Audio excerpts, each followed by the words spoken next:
Alright, hello guys. There was a new patch 9.7 as the mid-season patch that came out on Tuesday, so I just figured I was gonna go through a couple things real quick. Just try to give like a general I don't know, like synopsis, Highlight a couple things. It's gonna be mainly jungle focused, but some of the newer stuff I'll go over too. But yeah, just figured I should go over it a little bit.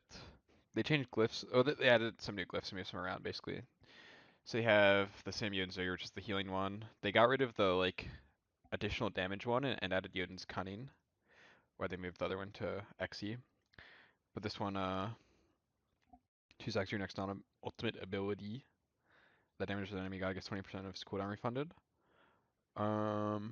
So yeah, just an extra little bit of cooldown on your Jotuns. I mean, there's a new like rod passive. Um, so Bancroft's glyph got added. I think this one's just attack speed is the old rod one, and this one's just it gives like extra power and like a shield. Then they added executioner glyphs. This the ferocious one is the old Jotuns basically. So this XE glyph's actually quite good on some of the junglers. It's good on Erlang and Osiris, I think for sure. You probably could go out on like Kali, maybe even Arachne, if you play those guys, maybe Baka too. But it fits pretty well with like auto tech based junglers who get a lot of autos in to ramp up the increased damage. And they added the heavy executioner, which is it caps your attack speed, but it stacks basically XE way faster now. I think it goes a little bit more too. I think I did the math and the old XE was like 28% in like 4 autos, I think. And this one's 17.5 for each, but it's for 2, so like 35 I think, right? Yeah, so yeah, capture attack speed though. So maybe it could be okay on like a Nem or gods that aren't gonna go a bunch of attack speed. You can still go on a Cyrus or Erling, I guess, but a lot of times you have way more attack speed, so it's not the best. The Magi's glyphs are pretty cool and interesting. This one, whenever your Majesty gets procced, uh, it gives CC immunity to your closest ally as well for 5 seconds. Um, until like the first CC immunity comes, and if nothing comes in 5 seconds, then you'll be CC immune for 1 second. Or it's protection. So you basically get a bubble, I think, for 5 seconds until you get CC'd. And then this one, whoever CCs you, they get marked for revenge. And it's kind of like Erendite passive towards them a little bit, 20%, and then also they take 10% increased damage, and it lasts for 5 seconds. So yeah. And then basically, starters, basically support got buffed a lot because they made it so their starters can be upgraded at level 15 now, which is quite good because it has like the scaling stuff on those starters, like gold per 5 and things like that. But they moved Protector's Mask and Rangdos. Or Lonos and Rangdos just got moved to starters now, rather than being like just individual items. Or non-starter items, I guess. But they are still, I think, class restricted. So yeah, you can only get Lonas with Mage Assassin Hunters, and you can only get Rangdas with Warriors and Guardians. Um, yeah, essentially they're the same, more or less. They added some GP5 to the Protector start. I think it's pretty much just the same as Sentinels.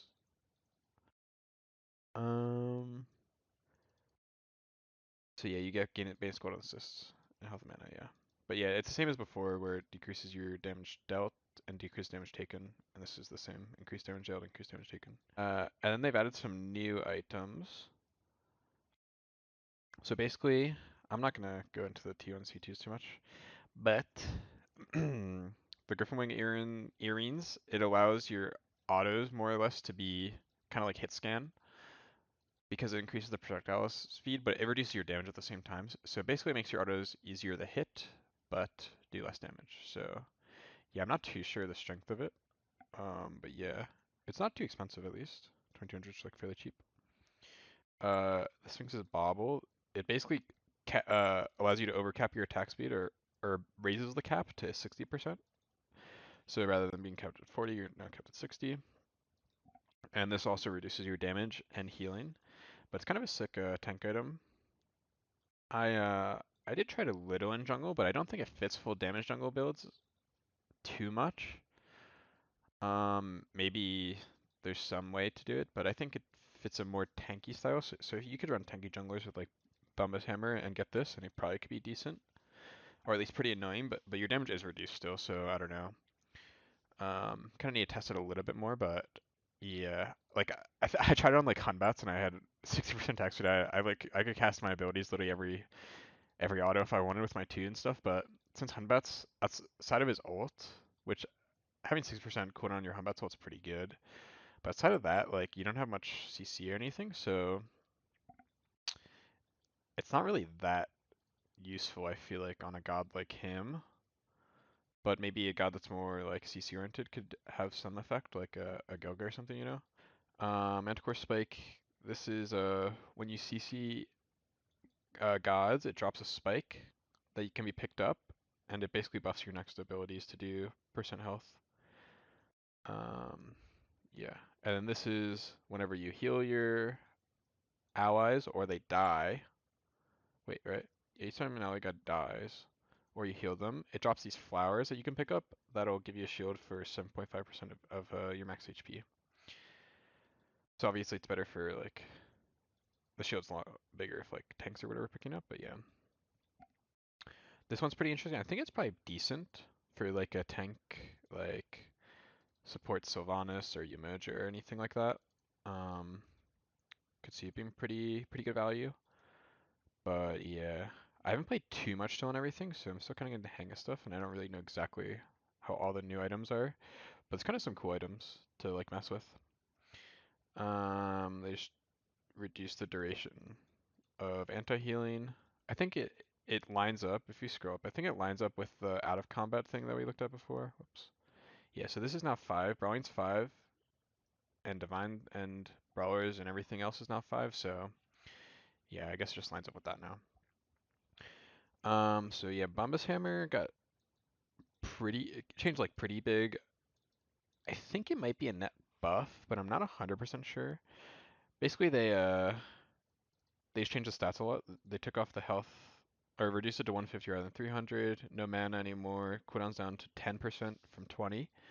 And then they gave it power. So 50 fizz power, 70 magic power. Which kind of lends itself to more damage-based assassins, which I think is a good thing rather than having this be an item for like tanks. Which I think they still can get it, but yeah. So they did that, and then also they made it so the autos no longer reduce your ult cooldown. It's only your 1 through 3 abilities, which is the just straight nerf change. And then other than that, uh, I think this healing here is more than it was for damage dealers. Before it was 5% your max health, now it's just 120 base. And I think that's a bigger number for if you're like full damage, but maybe it's less if you're full tank. So yeah, more putting towards assassins. I think for assassins it's still probably a general buff, and I think it's a good direction to take the item. But yeah, I think Bummus Hammer is the meta on a lot of gods right now. Probably gonna skip over some of this. These are the starters that I mentioned. Basically making it so that you can be uh, able to upgrade these earlier. Um, but I guess they just changed Sentinels at all to give it a little more gold early. Now it's GP5 when you upgrade it. Oh, so yeah, that's not what I was talking about, but yeah. Oh wait, no, this was level 15. Yeah. And then Sentinel's just buffed in general. Valk Dagger. I'm gonna skip over some stuff. They gave cooldown back to Pythag instead of Pan. Made it more a tank item again. They changed the Mirrodin to go from cooldown to increased damage, so it's basically like you give yourself a Sunder, kind of, or it's like the Sunder effect, but only for you. So yeah, just increase your damage over time that gets decayed. Oh, it's like Frenzy, sorry, but yeah, Self-Frenzy. That's what I meant. Crit reduction on Celestial Legion. They keep trying to make this pretty survival. I don't know if it is or not. Buff duration's 8 to 12. I don't even know if I've seen this one still, not gonna lie. Same with this version of Ankh, but the other one's just way better, I think. Okay. Let's scroll down. Oh, DR. I wanted to go over DR a little bit, even though it's maybe a little confusing. I just wanted to kind of touch it because it is kind of a big change. Yeah, so I'm just gonna go over it real quick, try to make it just a little more understandable. So basically before DR had 2 stacks total. So you would CC somebody twice with hard CC, and then they'd be a capped DR, you know? So now it's a little more nuanced. It's jumped to 4 stacks, and it's changed which abilities provide 1 stack of DR and 2 stacks, or even some abilities provide 3 when they kind of combo. But yeah. So yeah, each stack of the capped amount of DR is the same, from 2 to 4. It just changes the amount that it takes to get there, right? So 4 stacks of DR now is the equivalent to what 2 stacks was before. But yeah, rather than each stack being 20 before Windows 2, and now each stack is oh sorry, before each stack being 40 Windows 2, now each stack's 20. Um, yeah. So that's just that. And then, like I said, they changed the abilities for how many DR stacks they give. So the traditional hard CC abilities are just 1 stack of DR, which is just like it's basically C like stuns, taunts, etc. The old same ones, but they added roots to it, and these are all just 1 stack of it. Um, yeah. So now roots can be DR'd. They used to give a stack of DR, but now they actually can be DR'd. And now they made true hard CC, which is knock up. It's just right here. So banishes, grabs, knockups, knockbacks, polymorph, and pulls. And these don't get affected by DR, but they provide 2 stacks of DR, right? So yeah, just going over this, basically, like say you are, uh,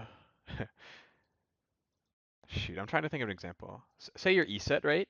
You could 3 somebody, which is silencing them. That'll give 1 stack of DR, and then you could spirit ball them after, and that'll be 2 stacks. So rather than being full DR'd last patch, this patch now they're DR'd half, if that makes sense. But say you are a Geb and you were to knock somebody up first, that would give them 2 DR stacks, and then you'd ult them, they'd be a 3 DR stacks. Um, yeah. And then there's some gods in their kits that can just instantly fully DR people, which they're kind of listed out here. Um, like this right here says ineligibility can apply more than 2 stacks of DR. They tried to increase some of these stun durations and stuff, I think, because of these interactions. I don't know if it's that noticeable or not, but I think these gods are just hard nerfed a little bit. So like we can just look at any of them. Ares Impale, it knocks them back into a stun, so instantly that's giving 3 stacks of DR, right? So the stun durations already have DR no matter what. You can never have a full duration stun on her Impale. Uh, and that's gonna be the same with Ares stun when after they get pulled, a Wheel Exalt, Daji pulled, and Gilga Kick. So these guys just got nerfed a bit. And same with Sylvanas isn't on here, but ideally they helped him out also. Because your pull alone is a pull into a stun, I'm pretty sure, which is just 3 stacks. And then obviously your root now is DR, which is another stack. And then your ult has 2 stacks. So it's just a really weird CC combo for Sylvanas. It's a little awkward now because if you just like ult straight up, they're DR'd, and then you pull them, the stun will be nothing. They'll be full DR'd for the stun, so and then also for the roots. So your CC is just your ult if you start with that, more or less, you know. So it's a little awkward to um actually, basically it's just awkward to actually to know the order that you want to use your abilities now on some gods because of the DR stacks. There were some god changes. Oh, I forgot. Yeah, I guess there's some god changes that I want to go over. Alcon got a little buff. I don't know if he actually be viable. I'm just gonna go over the jungle ones because we're going to go in a little bit. Hunbat's got knock immunity in his 2 and a little base damage increase. So I think he actually will be a little more viable. It's nice to have this counterplay with your 2. Um, I think he'll be slightly better for sure. I think builds fit him pretty well too, so that's nice. Pele 1 return damage is pretty nice. It's 10 every time like one of the little things comes back, which sometimes you can kind of slam people with it if they're CC'd. Uh, I don't know exactly how many there are max rank 1, but I think it adds up pretty quickly on like pyros or like objectives like that, or if people are CC'd. So it's a pretty nice like thing. Cirquette got a little increased base damage on her 1 and then mitigation on her ult, which I guess is nice. I don't know how impactful it'll be, but it's probably nice. It's probably like a good thing. They've attempted to make some of these gods junglers, I think, which is pretty interesting. I haven't actually tried them out, but they basically on Ares, Danza, and Morgan they added extra damage to jungle camps in their kit, like they have I think with like Wukong 1 or something, you know. It might just make them a little more viable in their own roles potentially. But yeah, I do think maybe they'll have their niche spots. I haven't actually tried them out, but it could help with jungle. Like Ares, when you're through zone, your jungle clear was non-existent. So maybe if you can outchain camps in between your 3 timer, then it could be pretty good. Maybe you don't need to rush cooldown as much. So yeah, maybe Mori has some jungle viability. Not too sure. They made Thor. Now his 1 just does full damage to minions. Pretty like nice quality of life change also. Um, just help your clear out a little bit. I don't know if it's anything too drastic, but yeah. Um, but yeah, that's about it. Uh, I'll probably get some gameplay out there for sure. Maybe try to do a commentary on a god. I'm not too sure who. Maybe one of the gods that got changed. So like could be like Thor, could be Hunbats. Maybe one of these uh gods they're trying to add to the jungle a little bit. But yeah, I appreciate everybody watching. If you got any questions about things you don't understand or anything else, then feel free to let me know. But yeah, thanks.